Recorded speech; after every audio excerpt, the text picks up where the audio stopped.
Welcome to the Magick Academy. Today, we're going to be discussing ethics. Stay tuned.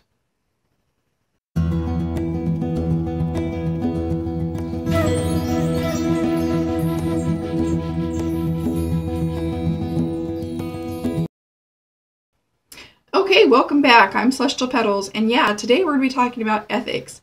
So, this one will get you tongue-tied. It really will, because first off, I just want to say there's the moment you start bringing out ethics is the moment that people, like when you're online or in a guild or something, or, in a chat room, people are like, oh, just start attacking like your yeses and your nos and your thises and your thats. Or agreeing with it 100%, whichever. It can bring up a lot of energies, positive or negative. And so it's like, should we bring it up? Should we even talk about it? But you have to talk about it. You have to know. Okay, first of all, I'm going to say one thing about ethics is ethics are up to the person to choose. Okay? Now, if you're in a coven, you're going to have, let me just read to you the definition of ethics from Google, okay? Moral practices that govern a person or group's behavior. So, your choices of behavior. Ethics are the commands, the rules, the ideas that guide what you choose to, how you choose to behave. Okay, so they're guidelines for you. In other words, like when you're in kindergarten and your teacher tells you keep your hands and feet to yourself. There you go. That's an ethic. So if you're a solitary practitioner, then your ethics are going to be as you pick and choose them. There's a lot of things written out there and you're kind of wondering, what should I put in practice? How do I practice it? What's common? And then you'll find somebody that's in a tradition, okay, that has a coven that's in a specific tradition, and that is their definition of ethics. Could be read off the exact same piece of paper, one of the exact words that you have, but how they've chosen to interpret them, sensitivities or desensitivities that they've chose to apply or not to apply to them, how they choose to govern them may be different than how you do as an individual or in another tradition or in a past tradition that you were in. So even if it's the same ethics, everybody applies them differently, and they're pick and choose. If you don't want to practice them, it's up to you. Bottom line, in finality, it is up to you. So, because there are no laws, it's not like we all go out there and get a license and say, oh, I got my witch's license, I'm practicing, and I passed all my ethics. And then when we're up for review, the ethics witch comes around and makes sure that we're doing everything by the ethics book. That doesn't exist. We don't have that. So how it does work is this. We pick and choose it, and there are some things to guide you, some writings that you can read and include in your Book of Shadows. I'm going to tell you about 3. 2 of them are similar. So the first 2 are the Witch's Creed and the Wiccan Rede, and that's the one that states, and if it harm none, do what you will. It's the very last piece on each one of those. So if you're not Wiccan, then, and you just see yourself as a witch, try out the Witch's Creed. There you go. Use that in your Book of Shadows. If you're Wiccan, put the Wiccan Rede in your Book of Shadows, or both, whichever one you want to do, or both. And what does that mean? And if it harms none, do what you will. Harm none is the code of ethics there. It's the idea of ethics in that final statement of each of those writings.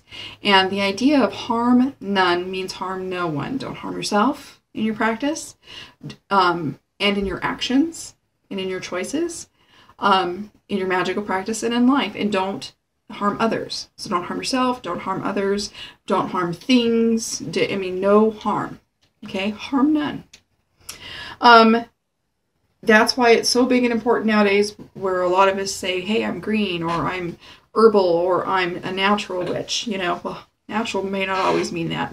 So sometimes natural, it's, they go out and hunt and do all that stuff, and then comes the idea of, are you taking more than what you need? You know what I'm saying? So there's another ethics right there. And that's in the Wiccan Read.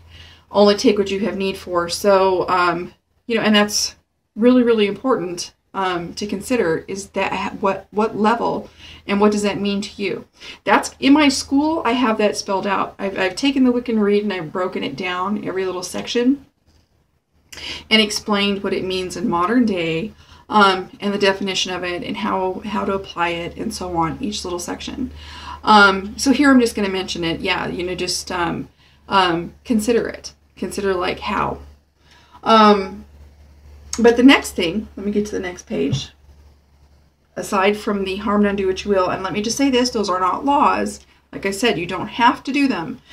Because I've ran into that a lot, in group space online, where I've been like, when someone's asked a question and I've been like, well, just make sure it's harm none. And then someone will say, you don't have to do that. Well, no, you don't. You can do what you want to do. It's up to you. I'm not in your karma. You're in your karma. Another thing to consider before I read this one to you is karma. The laws of karma and your actions, your choices. The laws of karma don't have to govern you to be limiting you. Neither does this. These are best practices from the Wiccan's Read and Witch's Creed. They aren't there to limit you. They're there to govern you so that you take the path that leads you to the most prosperous and most bountiful positive energy in your practice without a negative return. That's what it's there for.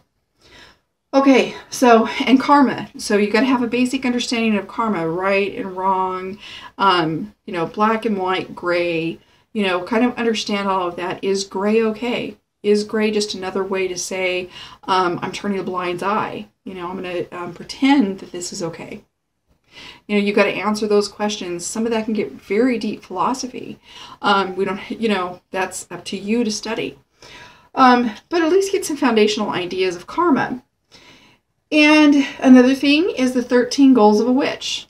Okay, that is something that is very commonly practiced and interpreted differently from coven to coven, person to person, group to group. It just is. But there is a general idea. It's just the depth of it and the actual practice of it, is up to you.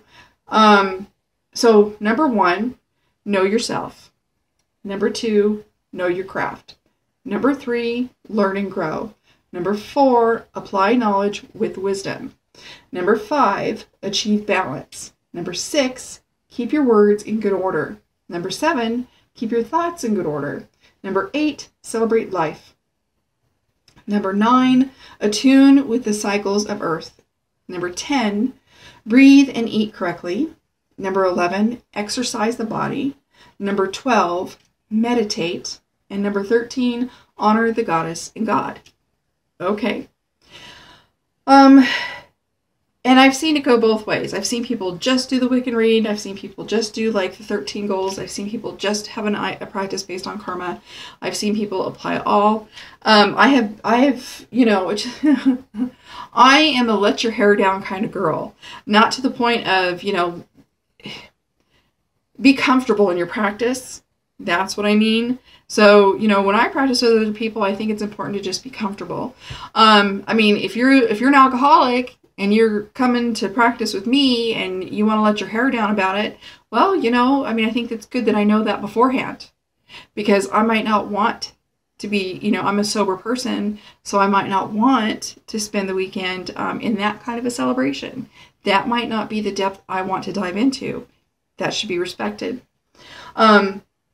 So know yourself, know your craft, learn and grow. I would add in there, know the people you craft with. And by knowing yourself, what does that mean? What's the idea of knowing yourself? There's some big and little ideas on that one.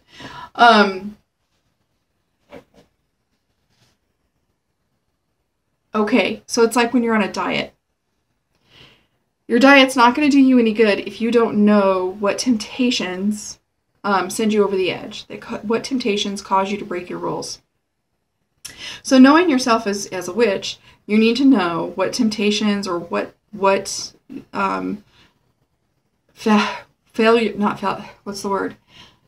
I'm just missing the word here.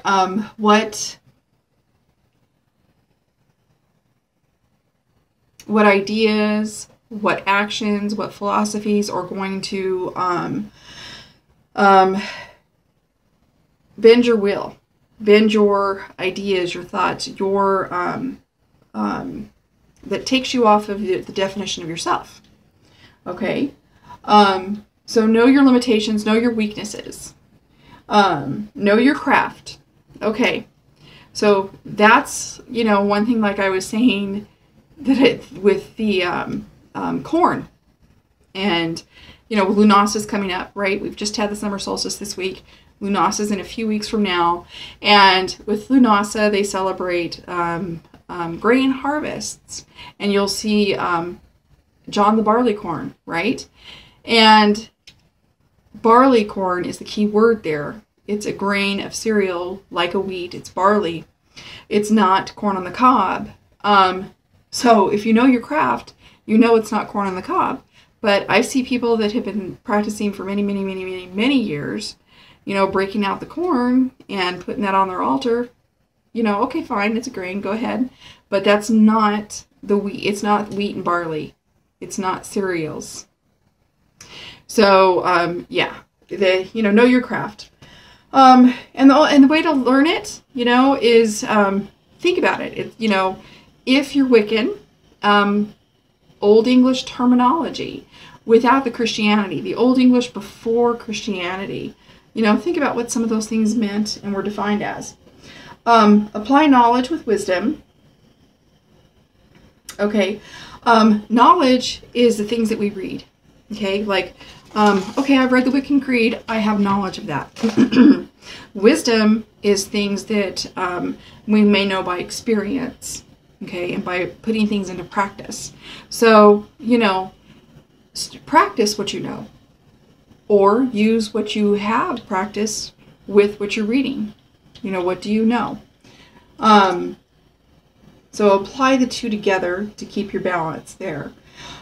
And that helps you achieve balance, number 5. Number 6, keep your words in good order. Okay, I know I space a lot of words often, but it's not talking about that. It's not about being spacey with your words like, what's that word? Ice cream. You know, I mean, it's not, it doesn't mean that. It means like, it's not just about swearing, like should you swear or shouldn't you swear? I mean, a lot of people look down on that, and a lot of people are like, don't judge me. I mean, because swearing can be very freeing. And my grandmother swore. She was Irish, and I was a kid that swore. So, I mean, I cussed like a sailor when I was a child. Not at school, not when it wasn't appropriate, but I was at home, and I was around Grandma, especially. Boy, we'd cuss. It was like, it's almost like a game. It's, you know, that dang TV, you know. Ha ha, Grandma, I'll turn it for you. You know, I mean, we just, it was just something, it's personal preference how you use your words, but, so it's not talking about your word usage like that, like your vocabulary limitations. Keep your words in good order basically means like, don't be found out a liar, you know? And sometimes it may seem like that, especially with like these YouTube videos. Maybe I said something in one of my first videos I did a year ago, and I've learned since then, maybe I don't remember saying something on a video, and like 2 years from now, I'll be like having applied something different to my practice, but you put the 2 videos together and it's like, wait a second. So sometimes things can be controversial because of that. Keep your words in good, it doesn't mean that either. It means like, you know how some kids are, they'll say things to have the attention of other people. They will, and people will do the same thing.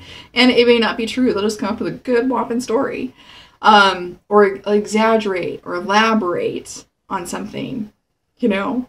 So that's not a good use of words. It's not keeping your words in good order in best practice. So things like that. You don't want to be found out a liar. You don't want to exaggerate. because otherwise, who's going to believe you? You know, you may be called to be a teacher someday, and who's going to want to study under you if you haven't kept your words in good order? So that's really important. Keep your thoughts in good order. Okay, now this one can be really tough, especially if you guys get like a lot of psychic energies that and vampires and oppressions, you know. And if you are flailed with that, attacked by that often, you just have to do a lot of clearing, you know, and a lot of positive thinking and a lot of affirmations to keep that down. Maybe that's a battle that you do, but it's not just talking about that, like psychic attacks. It's talking about your own ideas, what you let yourself think. So, like your choice of movies. You know, I see people watching, you know, movies about witches that are very commercial and very negative and demons and, you know, all this other stuff. And it's like, why are you watching that? Is it doing you any good? You know, I mean, does that make you want to go out and celebrate? You know, I mean, then how's it helping you? So keep your thoughts in good order. And if you, what goes in, you know, is pretty much, what, you know, a man is as he thinks. So if that's what your thoughts are on, movies like that, or, you know, talk over here that's not so good, or you know, books that are of that topic, or you just let your mind wander into fields that, you know, topics that are not the most positive for you, not the most promoting in your life, not the most, you know, positively energetic, then remember, we make things happen with our words. We don't speak it before we think it. So if you're going to be speaking magic, then if your thoughts, you know, if you've got to clear your thoughts and file your thoughts away and clean those out before you can go, okay, now, what energy should I be thinking about? Well, you should have been thinking about that energy all along. We're creating 24 hours a day. You know, whenever we do our spell, it's not over. You know, it's you're working on that spell every day. So just a little bit of positive energy all day long so that you stay magically blessed. So keep your thoughts in good order. Celebrate life. That has been a difficult one for me to do the past couple years. I mean, I do it. I'm an optimistic person, so I do. I mean, I get up in the morning and go, okay, thanks for another day. I mean, I'm thankful for this day, Goddess. I'm so thankful for the food I'm eating, even when I'm eating beans for 3 weeks in a row, you guys. It's been tough. You know, but I've had some, you know, and not just uphill climbs, but I've had like spectators throwing the boulders down on me as I'm climbing up this hill. And I feel like sometimes I'm like only getting a few steps up this mountain that I've got to get over. But, you know, the bystanders or the people that are supposed to be at windows to help me in life are hindering. And it's really hard to like look past that and see the positive. If I continue to see it that way, then I'm not letting magic take shape. Number 10 is breathe and eat correctly. Not a lot needs to be said about that, but it doesn't mean that, you know, you have to be skinny, you know, or if you've got physical ailments or things like that, that you know, you aren't a magical person, or if you can't eat gluten, that you can't be magical. It doesn't mean that. And it's not talking about, what it just means is make sure that you are fit so that you can do your deep breathing and you can have control of your thoughts. You know how like when you do your meditative breathing, we do that because it helps us go within. It helps us control our thoughts. And as you control your breath in meditation, you're controlling your journey spiritually and mentally, okay, in dimensional levels. So learning how to control your breath is really important. And eating correctly, because you want your energies to be, you want to live as long as you possibly can. And being healthy is really important for you to promote yourself, not just expect the goddess to give you the fountain of youth after you've like really done all the wrong things for yourself.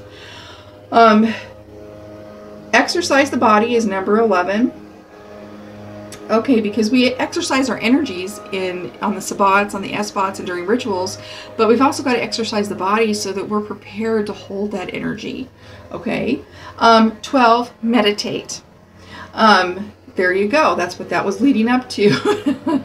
Meditations are spells. It's like literally doing magic. Sorry if you hear that out there. It's really bothering me, but it's the maintenance people. I apologize. I'll try to finish this really quick. Meditation is, you know, acts of creating magic. You're creating that space where there's nothing, where you can have something, where you can have what you will to have. And meditating on it, thinking on it, and bringing it into existence in the purest thought form is a really, really powerful magic to do. So meditation is really important to learn. It doesn't mean to become a yogi. And I think that's one of the confusions a lot of times, like corn and barley corn. Meditate and yoga, not the same thing. You meditate in yoga, but you can meditate in any religion or any belief. Oh, this is horrible. Okay, last thing, you guys. Honor the goddess and God. Of course, we know how to do that. So, how we honor them is by not giving them a bad name. And, boy, I'm going to have to just cut this short. By not giving them a bad name by our reputations. You know, let other people think good of you, and people will be like, hey, it's okay to be a witch. It's okay to be around a witch. We don't have to worry about that. You know, maybe their goddess and God is a great deity. You know what I'm saying? Maybe it's not a bad thing. Because you aren't being a bad person, you know? So, that's one way to honor them in your actions and your reputation, and also just in your daily life, and, you know, just how you choose to live and how you choose to judge others. Be careful how you judge others. And don't worry if you don't do this all the time. You know, it's about putting it into your life and learning how to practice it and getting somewhere with it till it comes natural. Okay, so I've got to go. Thank you guys for watching. Blessed be. Don't forget to like and subscribe, and I'll see you guys next time.